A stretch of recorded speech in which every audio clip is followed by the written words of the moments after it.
Landon Donovan, Todd Gurley, and the NFL's domestic violence issues. That and much more on ISNow. This is the Infinity Sports Network. Hello and welcome into ISNow. I'm your host, Carl Mogline, along with Noah Tsaborda. Before we get started with a great show for you today, Noah, would you like to introduce yourself? Yes, I would, Carl. Glad to be on, and I'm ready to talk about all the latest news in the sports world. Alrighty. Before we get into this, social networks are a big thing in getting the word of our show out there. So please share all Infinity Sports Network shows out there and go like Infinity Sports Network on Facebook and follow us on Twitter. Personally, you can follow me on Twitter at Carl_PM and follow Noah at Noah Tsaborda. By the way, my name is spelled with a K and Noah's is spelled with an N. I know that's surprising. All right, we start today with talking about the NBA. The Cavs and Heat are facing off in Brazil, and there's been some tension there. The game is Saturday, and Coach Blatt has said it is good that they are away from the major media because it's taking pressure off both sides of this game. And, Chris Bosh, when he was asked if he had talked to LeBron since he left, he said no. Later was clarified, said that they did speak at Wade's wedding, but that was quite the awkward encounter. James, of course, has talked to Wade, but it would be awkward. Not much conversation, but interestingly enough, in an article, I cannot remember who wrote it, but it said Bosh owes LeBron a drink because at the end of the day, LeBron leaving gave Bosh more money. And then, of course, Bosh said, we'll see each other on the court. There's plenty of time to catch up. All right. Okay, now on to the MLB. The Royals play the Orioles tonight. James Shields is on the mound for Kansas City. Chris Tillman for Baltimore. It's a matchup of long ball versus small ball, a classic matchup. Orioles, they're the first in home runs, and they're the 30th in stolen bases. That's kind of a really big contrast. Meanwhile, Kansas City is first in stolen bases and 30th in home runs. The exact opposite there. Pretty cool. And tomorrow, the Giants-Cardinals will start the NLCS. You got two sub-3 ERA pitchers going, Madison Bumgarner for San Francisco and Adam Wainwright for the Cardinals. And these two teams have won the last 4 pennants, alternating. If they stick to that pattern, the Giants should be celebrating in the Bay. All right, this brings us to soccer with Landon Donovan's final game as a U.S. men's national team player coming tomorrow versus Ecuador. He will finish second in caps with 157 and first in goals with 57. The Atlanta Galaxy, his team, are currently tied for first in the West with the Seattle Sounders and only 3 games to play in the MLS season. So Noah, Landon is a big influence on U.S. soccer. Not only is he the leading goal scorer, but he was part of the first group of U.S. players brought up in the U-17 residency program. In 2002, which was Donovan's first World Cup, the U.S. made the quarterfinals. They have not been back since. While the U.S. seems to have progressed since then, have they really progressed? And with the World Cup, they haven't progressed past their World Cup result previously. Have they really progressed as a soccer nation? Carl, I think they have gotten better. And I think they've gotten a lot of decisions right. Look, sure, the result hasn't gotten better, but you look at this year, look at the group they were placed in. Ghana, Portugal, Germany, and sure, you can attribute it to a poor performance from Portugal. But it's not easy to get past that group. They showed resiliency. They managed to get by there. And they were a Chris Wondolowski miss, which I'm sure everybody out there knows should have been a goal, away from making it to the round of 8. And unfortunately, they weren't able to do it. But I think this team has gotten better. They've shown a lot of talent. They've got a lot of young players out there, especially Julian Green, who, of course, scored on his first touch as a USA soccer player in a World Cup. That shows potential. I think they're going to get better and better. It only keeps showing that the USA, fastest growing sport in the United States. Well, I would like to correct you really quick. I believe it's pickleball, not soccer, but soccer is next on that list. All right, and that brings us to college football. Noah. Yeah, well, we've already had a crazy start to the college football year, and we have a great matchup this weekend. And for the first time ever, two teams from the state of Mississippi are ranked in the top 10. Mississippi State and Ole Miss. Mississippi State will play Auburn, the number 2 team in the nation. Meanwhile, Ole Miss will play number 14 Texas A&M, both tough tests. Mississippi State will look to ride Dak Prescott, who has made a Heisman case, 1,232 yards and 13 touchdowns in the air, 455 rushing yards and 6 touchdowns on the ground. Meanwhile, they will match up with Nick Marshall, who looks to continue his hot streak after leading Auburn to the national title game last year.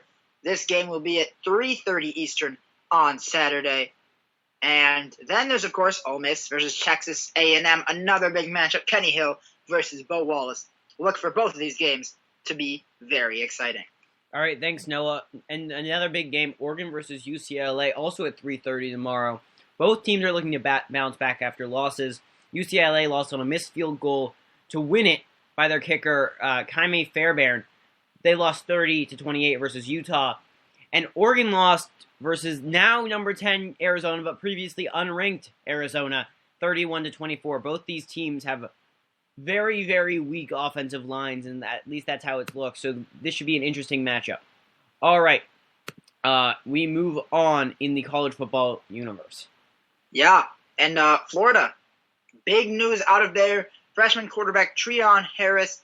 His assault charges were dropped. He was suspended Monday by the University of Florida.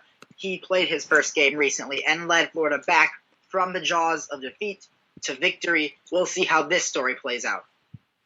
All right. Thank you, Noah. And we continue on with the news of Todd Gurley being suspended indefinitely, pending an investigation. All right. What we're hearing by report, and we should say this is only report. Obviously, it's not confirmed. Gurley was given money for autographs. The alleged buyer has just gotten an attorney. Now, obviously, we can only speculate a certain amount because we don't know the exact issues, but this is somewhat similar to what Johnny Manziel has faced in the past.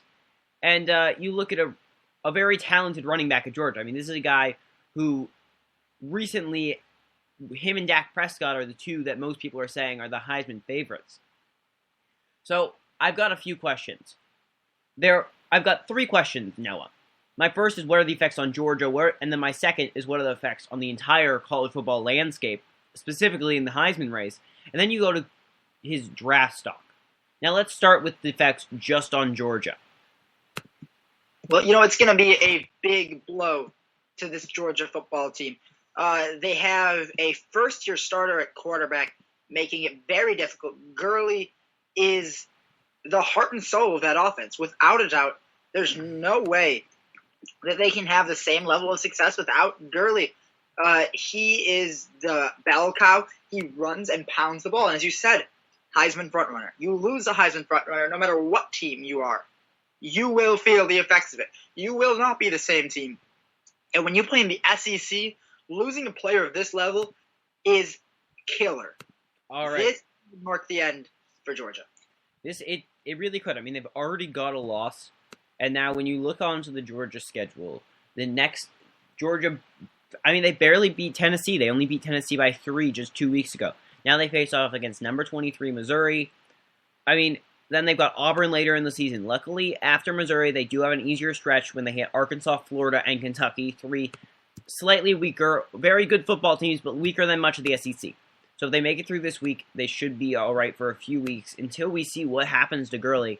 And for the moment, they're going to have to be relying on their backup, Nick Chubb. And don't let his name fool you. He is quite the running back. So far this year, he's got 31 carries with 224 yards on those and a couple of touchdowns.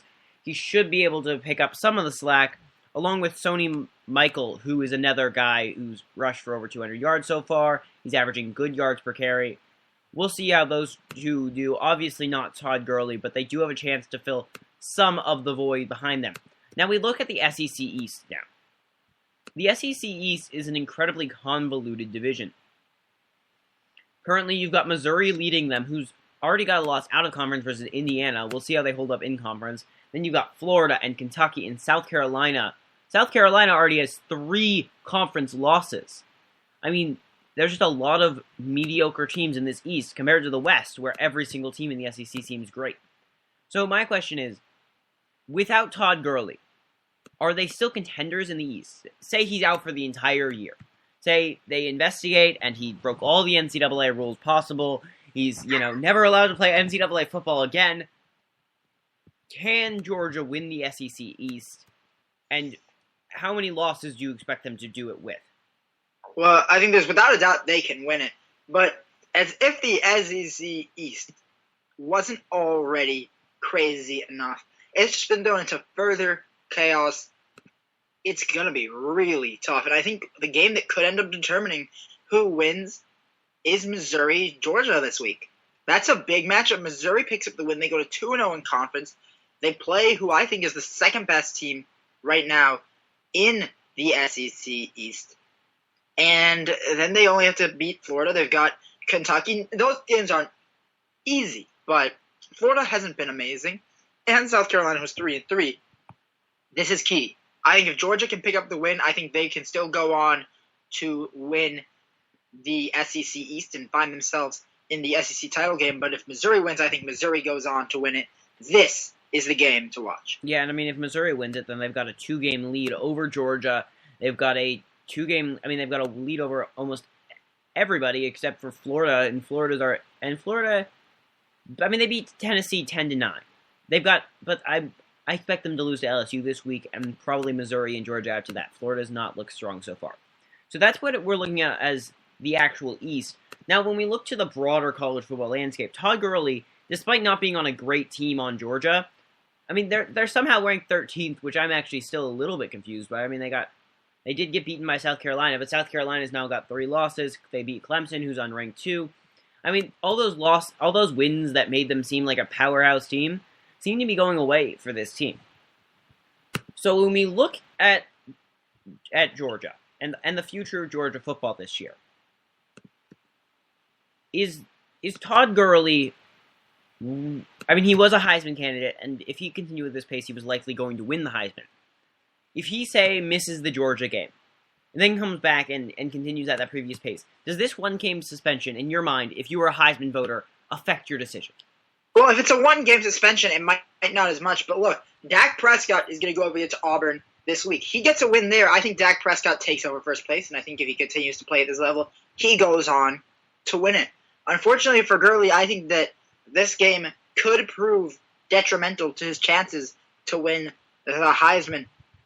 Besides Prescott, though, I don't think Mariota will come up and snatch it from Gurley just from a 1-game suspension. Same goes for Melvin Gordon, Amari Cooper. Everett Golston could, theoretically, if he keeps playing at the level. But Dak Prescott has looked amazing. I think that if Gurley is suspended for 1, 2, 3 games, I think he's done. Right. I don't think there's a chance he's done. Dak Prescott can pick so up you're the saying win. 3 games he's done, 2 games he's not, correct? 2 games he's probably done. And 1 game he isn't done, but it's tough. And obviously this depends on the charges that come out, whether or not they're serious, or, I mean, whether or not it was, he signed a couple of autographs, he got a few $100s, or whether or not this was a full-on scheme and he was knowingly, getting past the NCAA to earn a lot of money. I mean, that a lot of it happens. But, all right, obviously this is not a football-related thing, but does this affect his draft stock? If you're an NFL team, do you look at him and say your character may be a little tainted in any way? Does he drop in your mind as an NFL team? The only reason I could see him dropping is because they don't get as much game film on him to study. To be honest, though, I don't think this says that much about your character. Sure, some teams will look at it and say, oh, this guy's willing to risk his football playing time at the University of Georgia to make some cash. But overall, I think his talent just completely outweighs this. It's not like he went out and murdered somebody. He didn't have a very serious allegation. No domestic violence there. And I think they're starting to realize that autographs aren't as bad. You have the whole union starting to become established and all of that. This year, not as serious as it was last year. Alrighty, and then when we do look at this, for the Georgia SEC schedule, because they did start pretty early, I mean, they had 2 non-conference games at the beginning. They do have a pretty easy game with Charleston Southern late in the season, and a surprisingly difficult game with Georgia Tech.